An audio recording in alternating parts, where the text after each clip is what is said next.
guys, welcome back to my channel, and today I'll be making a DIY sanitizing foot bath.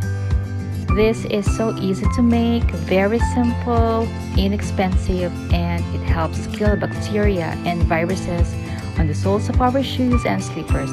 So what are you waiting for? Let's get started.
So this is now the DIY sanitizing foot bath that I made, and I place it just in front of our door where we usually enter and exit.